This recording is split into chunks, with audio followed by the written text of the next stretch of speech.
का समाधान, देश की हर ज्योतिषीय पद्धति के समावेश के साथ संपूर्ण आकर्षक और सबसे सटीक एस्ट्रोसेज बृहद कुंडली। आज अभी लें, क्योंकि भविष्य में ही छिपे हैं जीवन के संकेत। जय श्री गणेशाय नमः दोस्तों, स्वागत है आप सभी का दुनिया के नंबर 1 ज्योतिष यूट्यूब चैनल एस्ट्रोसेज टीवी पर। मैं नेहा राजपूत आपके लिए लेकर आई हूँ गोचर के बारे में जानकारी। 16 जुलाई को सूर्य का कर्क राशि में गोचर हो रहा है। इस गोचर से क्या प्रभाव पड़ेगा आपके जीवन पर, यही बताऊंगी मैं आपको इस वीडियो में। दोस्तों, ज्योतिष में ग्रहों का जब गोचर होता है तो इसका खास महत्व होता है। ये जो गोचर होता है ये इंसान के जीवन को बहुत तरीके से प्रभावित करता है। क्या प्रभाव पड़ने वाला है और समस्याएं अगर आती हैं तो उससे कैसे निजात पाना है, ये भी सारी जानकारियां सभी 12 राशि के जातकों के बारे में इस वीडियो में आपको मैं दूंगी। तो चलिए शुरुआत करते हैं। सबसे पहले जानते हैं कि ये गोचर आखिर हो कब रहा है। सूर्य ग्रह का गोचर 16 जुलाई 2020 सुबह 10:30 बजे यानी 10:32 पर कर्क राशि में होगा और 16 अगस्त 2020 शाम 6:56 तक इसी राशि में सूर्यदेव रहेंगे। यानी कह सकते हैं कुल 1 महीने की अवधि है ये। 1 महीने तक सूर्यदेव जो हैं वो कर्क राशि में रहेंगे। सूर्य आत्मा का कारक ग्रह है और यह आपकी नेतृत्व क्षमता, प्रशासनिक क्षमता, पिता आदि का कारक माना जाता है।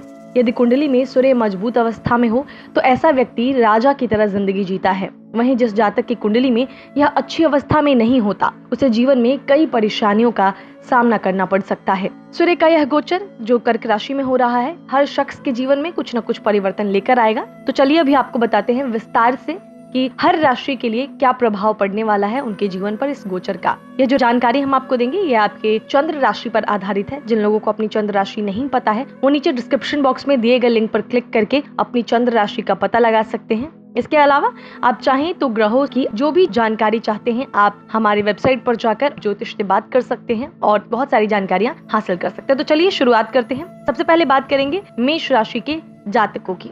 सूर्य ग्रह का गोचर आपके चतुर्थ भाव में हो रहा है जो कि आपके मन, घर, सुविधाओं का कारक माना जाता है। माता का भी कारक होता है। मेष राशि के जातक होने के कारण आप हर काम को बहुत जल्दी करना चाहते हैं, लेकिन इस गोचर काल के दौरान आपके कुछ कामों में देरी हो सकती है। इसकी वजह से आपके अंदर आक्रामकता और हताशा की भावना भी आ सकती है और आपका जो गुस्सा है वो घर के लोगों पर आप उतार सकते हैं, जिसकी वजह से आप मानसिक रूप से परेशान हो सकते हैं और घर का माहौल भी बिगड़ सकता है। इस गोचर काल के दौरान आपके अंदर आर्थिक मुद्दों को लेकर अनिश्चितता और असुरक्षा की भावना पैदा हो सकती है। इसके चलते आप अपनी योग्यता पर भी शक कर सकते हैं। इसकी वजह से आप खुद को अलग थलग पाएंगे और कई कामों को अधूरा भी छोड़ सकते हैं। इस दौरान आपको कोई ऐसा काम मिल सकता है जिसमें आपकी जरा भी दिलचस्पी नहीं है, जिसके कारण कार्यक्षेत्र में वरिष्ठ अधिकारियों के साथ असहमति हो सकती है। आपको कार्यक्षेत्र में किसी तरह की लड़ाई झगड़े करने से बचना चाहिए। आपको हमारी यही सलाह रहेगी कि हर काम को संजीदगी से करें, क्योंकि हर काम से आपको कुछ न कुछ सीखने को अवश्य मिलता है। इस अवधि में प्रॉपर्टी से संबंधित जो भी आपने प्रॉपर्टी से रिलेटेड बातचीत की हुई है पहले, वो टल सकते हैं। वो काम अभी होगा नहीं और परिणाम आने में भी दिक्कत आ सकती है। इसीलिए इस गोचर काल के दौरान इन मुद्दों पर ज्यादा विचार ना करें, नहीं तो आपका कीमती समय बर्बाद हो सकता है। हालांकि यह गोचर आपके जीवन साथी के लिए शुभता लेकर आएगा। उन्हें कार्यक्षेत्र और समाज में अच्छे फल प्राप्त होंगे। इस गोचर का मुख्य संदेश यह है कि आप जबरदस्ती किसी काम को करने के बजाय धैर्य के साथ काम करें, तब आपको शुभ फल अवश्य प्राप्त होंगे। उपाय के तौर पर अपने सोने के कमरे में जिसमें आप सोते हैं, बेडरूम जो है आपका, तांबे की धातु से बने बर्तन में गुलाब के फूल को रख दें। यानी कि बेडरूम में तांबे की धातु में किसी भी बर्तन में, तांबे के बर्तन में आप गुलाब का फूल रखें तो आपको शुभ परिणाम जरूर मिलेंगे।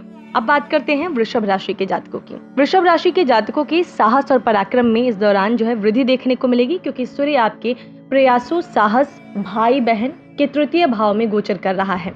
आप बहुत मेहनती हैं और अपने काम से उत्पादकता बढ़ाएंगे, आपकी प्रोडक्टिविटी बढ़ेगी। इस गोचर काल के दौरान आप अपने लक्ष्यों को पाने के लिए पूरी मेहनत करेंगे। आपको हर काम में नंबर 1 बनने की प्रेरणा मिलेगी, जिससे आप औरों से बेहतर साबित होंगे। इस राशि के पेशेवर लोगों की बात की जाए तो जो लोग आमदनी में बढ़ोतरी की उम्मीद लगा रहे थे, उन्हें कोई अच्छी खबर इस दौरान मिल सकती है। इस गोचर से आपके जीवन में खुशियां आएंगी और आपका आर्थिक पक्ष भी मजबूत रहेगा।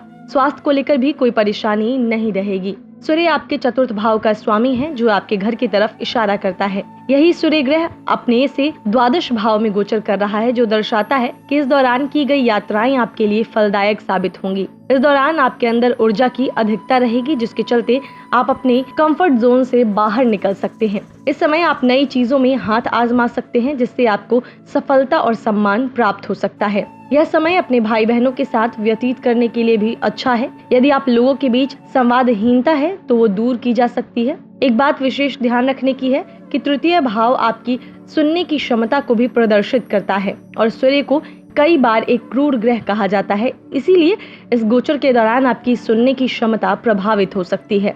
उपाय के तौर पर रविवार के दिन गाय को गुड़ खिलाएं, ये शुभ रहेगा आपके लिए। बढ़ते हैं अगली राशि की तरफ, यानी बात करेंगे अब मिथुन राशि की। स्वभाव से मिथुन राशि के जातक आकर्षक और मीठी बात करने वाले होते हैं, लेकिन आपकी वाणी के दूसरे भाव में, दूसरे घर में सूर्य का यह गोचर आपको कभी कभी बातचीत में कठोर बना सकता है। इस गोचर के दौरान आपके परिवार में कुछ परेशानियां आ सकती हैं, क्योंकि सूर्य को एक शुष्क ग्रह भी कहा जाता है और यह आपके बचत के घर में विराजमान है। इसीलिए इस गोचर काल के दौरान आर्थिक पक्ष कुछ कमजोर रह सकता है। अपने लक्ष्यों और महत्वाकांक्षाओं को साकार करने के लिए आपको बहुत अधिक प्रयास करने की आवश्यकता होगी। इस गोचर काल के दौरान आपको कोई भी काम अटकलों के आधार पर शुरू नहीं करना चाहिए। ऐसा करने से आपको आर्थिक परेशानी हो सकती है। इस भाव से आपके खान पान का भी पता चलता है। इस भाव में सूर्य की स्थिति यह इंगित करती है कि आपको अपने खान पान पर विशेष ध्यान देना होगा, नहीं तो स्वास्थ्य से जुड़ी समस्याएं आपको हो सकती हैं। आंखों से जुड़ी समस्या होने की भी संभावना है, इसीलिए अपनी आंखों पर बहुत ज्यादा तनाव न डालें। यदि आपके भाई बहन विदेशों में बसने की सोच रहे हैं या किसी बहुविदेशीय कंपनी में काम कर रहे हैं तो यह समय उनके लिए शुभ साबित हो सकता है। उपाय के तौर पर सूर्योदय के समय गायत्री मंत्र का जाप किया करें। अब बात करेंगे कर्क राशि के जातकों की। कर्क राशि के जातकों के लिए सूर्य का गोचर उनके लगन भाव में होगा, जिससे आपके नेतृत्व और प्रशासनिक गुणों में वृद्धि होगी। इस गोचर से आप में व्यवस्थित होने की सोच जो है आपकी आगे आएगी। इस समय आप लंबित कार्यों और प्रयासों को पूरा कर सकते हैं। इस गोचर के चलते आपके स्वभाव में गर्मजोशी रहेगी और अपने प्रिय लोगों के प्रति आप रक्षात्मक होंगे, प्रोटेक्टिव रहेंगे। हालांकि पिता के साथ जो है आपको कुछ वैचारिक मतभेद हो सकते हैं, जिससे घर का माहौल खराब होगा। चूंकि सूर्य की दृष्टि आपके सप्तम भाव पर है, इसीलिए जीवन साथी के साथ भी नोक झोंक हो सकती है, जिससे दाम्पत्य जीवन में उतार चढ़ाव आएगा। ऐसा इसलिए है कि आपकी प्रतिक्रिया तीखी हो सकती है और आपका अहम बीच में आ सकता है, जिससे आपके निर्णय लेने की क्षमता प्रभावित हो सकती है और इससे रिश्ते पर नकारात्मक प्रभाव पड़ सकता है। इसीलिए आपको धैर्य रखने की जरूरत है और अपने अभिमान को अपने फैसलों पर हावी होने से रोकने की भी जरूरत है। अगर आपको ब्लड प्रेशर, हार्ट आदि से जुड़ी कोई पुरानी स्वास्थ्य समस्या है तो इस दौरान किसी भी तरह की कोताही ना बरतें, क्योंकि आपका स्वास्थ्य है वो खराब होने के चांस है। योग, ध्यान, शारीरिक व्यायाम आदि आपकी कई समस्याओं को दूर कर सकता है और आपके लिए बहुत फायदेमंद साबित हो सकता है। इससे आपको अपनी ऊर्जा को सही दिशा में केंद्रित करने की भी शक्ति मिलेगी। उपाय के तौर पर सूर्योदय के समय सूर्यदेव को अर्घ्य दें, ये आपके लिए शुभ है। अब बात करेंगे सिंह राशि के जातकों की। सिंह राशि के जातकों को स्वास्थ्य पर विशेष ध्यान देने की आवश्यकता है, क्योंकि सूर्य आपके व्यय और विदेश यात्राओं के द्वादश भाव में गोचर कर रहा है। इस गोचर से आपके आत्मविश्वास में कमी आ सकती है और आप अपनी क्षमताओं पर संदेह कर सकते हैं, जिसके परिणाम स्वरूप आपका आत्मबल कम होने की संभावना है। इस वजह से आप कार्यस्थल में संतोष और खुशी के साथ काम करने के बजाय दूसरों से मान्यता और प्रशंसा पाने की कोशिश करते नजर आ सकते हैं। इस वजह से आपको जल्दबाजी में फैसले लेने पड़ सकते हैं, जिससे आपकी ऊर्जा सही दिशा में उपयोग होने के बजाय गलत दिशा में चली जाएगी। इस गोचर काल के दौरान कोई भी ऐसा काम न करे जिससे कानून का उल्लंघन होता हो या कोई नियम टूटता हो। यदि आप ऐसा करते हैं तो अनावश्यक परेशानी में पड़ सकते हैं। आपके पेशेवर जीवन की बात की जाए तो यह निर्णय लेने के लिए सही समय नहीं है। इस दौरान आप जमीन से जुड़े रहेंगे और अपने पुरानी गलतियों से सीख लें तो आपके लिए अच्छा रहेगा। आर्थिक तौर पर किसी भी तरह के निवेश के लिए यह समय अच्छा नहीं है। इससे आपकी जमा पूंजी भी समाप्त हो सकती है और आप मानसिक रूप से अशांत भी हो सकते हैं।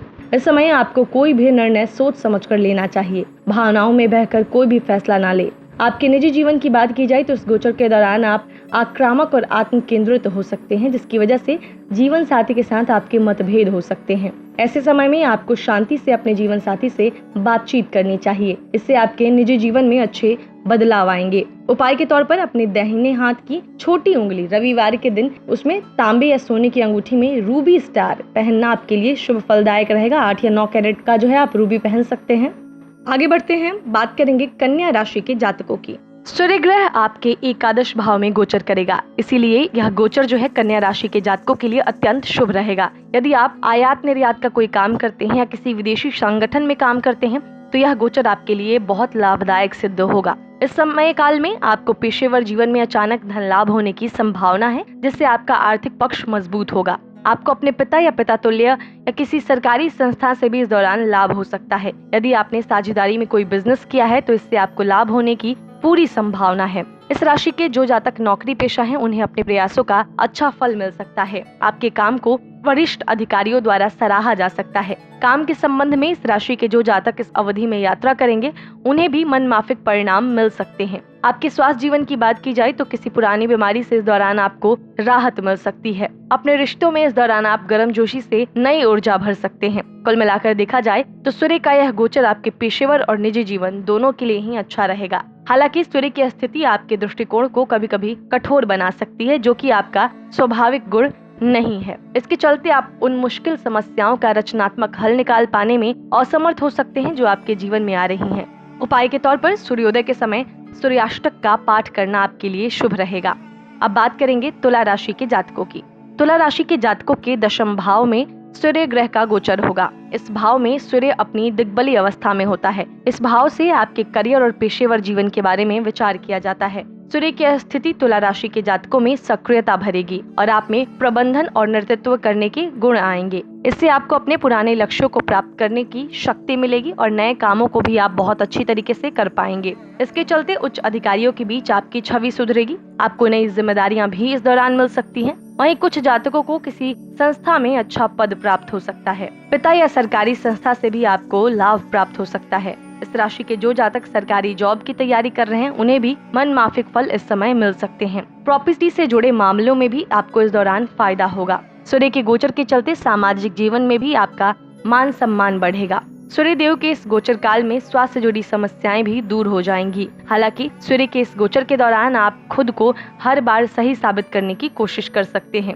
जिसके चलते निजी और पेशेवर जीवन में इस राशि के जातकों को परेशानियों का सामना करना पड़ सकता है। उपाय के तौर पर किसी विशेष काम के लिए जाने से पहले अपने पिता या पिता तुल्य किसी व्यक्ति की या भगवान की मूर्तियों के चरण छूकर उनका आशीर्वाद लें। ये आपके लिए शुभ रहेगा।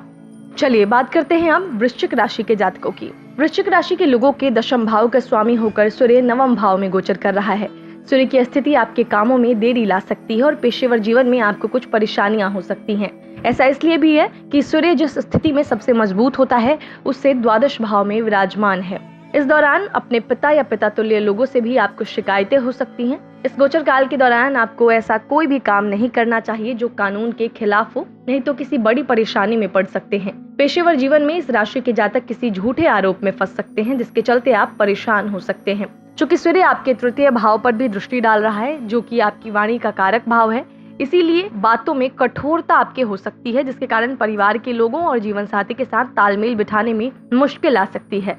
इस गोचर की अवधि में आर्थिक पक्ष भी कुछ कमजोर रह सकता है, इसीलिए आपको अपने संसाधनों का सही से इस्तेमाल करने की सलाह दी जाती है। इस समय किसी भी तरह की यात्रा, खासकर धार्मिक यात्राएं ना करें, क्योंकि इनसे आपको लाभ की बहुत कम संभावना है। स्वास्थ्य जीवन की बात की जाए तो आपको घुटनों और टांगों से जुड़ी समस्याएं हो सकती हैं, इसीलिए अपना ख्याल रखें। उपाय के तौर पर इस गोचर काल के दौरान हरिवंश पुराण का पाठ करना आपके लिए शुभ रहेगा। अब बात करेंगे धनु राशि के जातकों की। सूर्य ग्रह का गोचर आपके अष्टम भाव में होगा, जिससे अनिश्चितता और परिवर्तन का भाव कहा जाता है। सूर्य का यह गोचर धनु राशि के जातकों के लिए चुनौतीपूर्ण रह सकता है। इस दौरान आपको किसी तरह का घाटा हो सकता है, जिसके चलते आप आर्थिक तौर पर असुरक्षित महसूस करेंगे। पेशेवर जीवन में वरिष्ठ अधिकारियों या सरकार से समस्याएं हो सकती हैं। इस समय आपके विरोधी सक्रिय हो सकते हैं, जिसके कारण आपके जीवन में उतार चढ़ाव आ सकते हैं और आपके विकास की गति धीमी पड़ सकती है। इस गोचर काल के दौरान किसी से ऋण लेने और किसी को ऋण देने से बचें। इस गोचर काल के दौरान आप किसी कानूनी पचड़े में भी फंस सकते हैं, जिसके कारण आपकी मानसिक शांति भंग हो सकती है। आप बातचीत के दौरान थोड़े कठोर हो सकते हैं, जिसके कारण परिवार और ससुराल पक्ष के लोगों से आपके मतभेद होंगे। इस वजह से आपके व्यक्तिगत जीवन में उतार चढ़ाव आ सकते हैं। आपका स्वास्थ्य भी इस गोचर के दौरान बहुत अच्छा नहीं रहेगा और दुर्घटना होने की भी संभावना है। इस अवधि में वाहन आपको बहुत सावधानी से चलाना चाहिए। सूर्य आपके खान पान के द्वितीय भाव पे नजर डाल रहा है, इसीलिए खान पान पर भी आपको विशेष ध्यान देने की जरूरत है, नहीं तो पेट या दांतों से जुड़ी कोई समस्या आपको हो सकती है। हालांकि यह समय योग ध्यान करने के लिए बहुत अच्छा है। यह आपको आपसे जोड़ेगा और आप अपनी अंदरूनी क्षमता को पहचान पाएंगे। उपाय के तौर पर बेल के जड़ को एक सफेद धागे में बांधकर गले में धारण करना आपके लिए शुभ रहेगा। अब बात करेंगे मकर राशि के जातकों की। मकर राशि के जातकों के सप्तम भाव में सूर्य का यह गोचर होगा। इस भाव को साझेदारी और जीवन साथी के बारे में इस भाव से विचार किया जाता है। इस भाव में सूर्य का गोचर मकर राशि के जातकों के लिए बहुत शुभ नहीं कहा जा सकता। सूर्य की इस स्थिति के चलते कार्य क्षेत्र में आप अपने सहकर्मियों या बॉस के साथ उलझ सकते हैं, जिसके कारण आपको मानसिक तनाव हो सकता है और परेशानियां बढ़ सकती हैं। यदि आप बिजनेस करते हैं तो साझेदार के साथ भी आपके मतभेद हो सकते हैं। आपके प्रतिद्वंदी इस दौरान आपसे 2 कदम आगे रहेंगे। इस समय आपके कुछ काम अटक सकते हैं, जिसकी वजह से आप खुद को बेसहारा महसूस करेंगे। इस अवधि में तभी यात्रा करें जब यात्रा करना बहुत जरूरी हो, क्योंकि इस गोचर काल के दौरान यात्राओं से आर्थिक लाभ या कोई सफलता मिलने की संभावना बहुत कम है। चूँकि इस भाव से आपके सामाजिक जीवन का भी पता चलता है, इसीलिए सामाजिक स्तर पर भी आपको बहुत संभल कर रहने की सलाह दी जाती है। अगर आप ऐसा नहीं करते हैं तो आपकी छवि खराब हो सकती है। इस राशि के प्रेमी प्रेमिकाओं की बात की जाए तो इस समय आपका जीवन साथी आप पर वर्चस्व जमाने की कोशिश करेगा, जिसके कारण आप दोनों के बीच कहासुनी की स्थिति बन सकती है। इस राशि के जो जातक शादीशुदा हैं वो अपने जीवन साथी के स्वास्थ्य को लेकर चिंतित हो सकते हैं। उपाय के तौर पर पानी पीने के लिए तांबे के पात्र का इस्तेमाल करें, ये आपके लिए शुभ रहेगा। अब बात करेंगे कुंभ राशि के जातकों की। कुंभ राशि के जातकों के षष्ठम भाव में सूर्य ग्रह का गोचर हो रहा है। इस भाव से आपके शत्रु, प्रतियोगिताओं आदि के बारे में विचार किया जाता है। षष्ठम भाव में सूर्य का गोचर कुंभ राशि के जातकों के लिए शुभ रहेगा। इस गोचर काल के दौरान आपकी प्रतिस्पर्धी क्षमता में वृद्धि होगी, जिसके चलते आप बाकी लोगों से अच्छा प्रदर्शन कर पाएंगे। इस अवधि में आप अपने लक्ष्यों और कार्यों को सफलता पूर्वक पूरा कर पाएंगे। इस राशि के जो जातक नई जॉब की तलाश में हैं, उन्हें कई अवसर इस दौरान प्राप्त हो सकते हैं। इसके साथ ही वर्तमान जॉब में भी इस राशि के लोगों को अच्छे फल मिल सकते हैं। आपकी पदोन्नति हो सकती है या आपकी आमदनी बढ़ सकती है। इस समय सूर्य आपकी मुख्य खूबियों को निखारने में मदद करेगा। यात्रा इस समय आपके लिए शुभ रहेंगी, खासकर वह यात्राएं जो आपके कामकाज से जुड़ी हों। कानूनी कामों में भी सूर्य की स्थिति आपके लिए अच्छी रहेगी। आप अपने विरोधियों से 4 कदम आगे रहेंगे। आपके स्वास्थ्य जीवन की बात की जाए तो इस दौरान आप स्वस्थ रहेंगे और आपकी प्रतिरोधक क्षमता भी कमाल की रहेगी, जिसके चलते आप जीवन का पूरा आनंद ले पाएंगे। हालांकि अपने जीवन साथी को लेकर इस दौरान आपको कुछ चिंताएं हो सकती हैं। उपाय के तौर पर बादाम का सेवन करना और जरूरतमंदों को इसका दान करना आपके लिए शुभ रहेगा। और अब सबसे आखिर में बात करेंगे मीन राशि के जातकों की। मीन राशि के जातकों के प्रयास सही दिशा में जाने की बजाय भटक सकते हैं, क्योंकि सूर्य का गोचर मीन राशि के जातकों के पंचम भाव में हो रहा है। इस भाव से आपकी प्लानिंग और बुद्धि का पता चलता है। पेशेवर जीवन में आपके पास कोई ऐसा कार्य आ सकता है जिसके बारे में आपने सोचा भी ना हो। इसके साथ ही उच्च अधिकारियों के साथ भी आपके मतभेद इस दौरान हो सकते हैं। इसकी वजह से अनचाहे तनाव और चिंताजनक स्थिति बन सकती है। आप कुछ ऐसी स्थितियों का सामना कर सकते हैं जिनमें आपके दुश्मन या प्रतिद्वंदी आपको निशाना बना सकते हैं और आपको लक्ष्यों को प्राप्त करने से पीछे खींच सकते हैं। इस दौरान सतर्क और आशावादी बने रहें, जो कि आपका प्राकृतिक गुण है। आपके निजी संबंधों की बात की जाए तो सूर्य की स्थिति के कारण निजी जीवन में आपका व्यवहार थोड़ा कठोर हो सकता है। इसके चलते रिश्तों में अहम का टकराव होने की भी संभावना है। वैवाहिक जातकों की बात की जाए तो आप छोटे छोटे मुद्दे को लेकर भी बहुत जल्दी नाराज और परेशान हो सकते हैं। इस वजह से आपके घर का माहौल भी खराब हो सकता है। आपको अपने व्यवहार में कठोरता नहीं लानी चाहिए, क्योंकि यह मीन राशि के जातकों का मूल स्वभाव नहीं है। बजाय इसकी आपको व्यवहार में लचीलापन की जरूरत है। अगर आपके स्वास्थ्य जीवन की बात की जाए तो आपको गैस की समस्या हो सकती है, इसीलिए आपको अत्यधिक तला भुना और मसालेदार भोजन नहीं करना चाहिए। उपाय के तौर पर सुबह के समय आदित्य हृदय स्त्रोत का पाठ करना आपके लिए शुभ रहेगा। तो दोस्तों, इस वीडियो में हमने जाना कि कैसा रहेगा सभी 12 राशि के जातकों के लिए सूर्य का कर्क राशि में गोचर जो 16 जुलाई को हो रहा है। हमने आपको विस्तार से जानकारी दी है, साथ ही उपाय भी बता दिए हैं। अगर आपको इस गोचर के बारे में, अपने जीवन के बारे में, ग्रहों के परिवर्तन के बारे में, किसी दोस्त शादी के बारे में कोई भी जानकारी चाहिए तो आप हमारी वेबसाइट पर जाकर हमसे कांटेक्ट कर सकते हैं और बात कर सकते हैं। अपनी परेशानियों को शेयर करके उनका उपाय जान सकते हैं। और ये सब बहुत ही आपके लिए सुविधाजनक हमने बना दिया है। तो जरूर विजिट करें www.astrosage.com बाकी ये वीडियो अच्छी लगी है तो लाइक कर दें, हमारे चैनल को सब्सक्राइब करें और बेल आइकन का बटन भी प्रेस कर दें ताकि आने वाली वीडियोस के नोटिफिकेशन आपको मिलते रहें। मिलेंगे आपसे अगले वीडियो में, तब तक हंसते रहिए, मुस्कुराते रहिए और किसी का दिल मत दुखाइए। नमस्कार।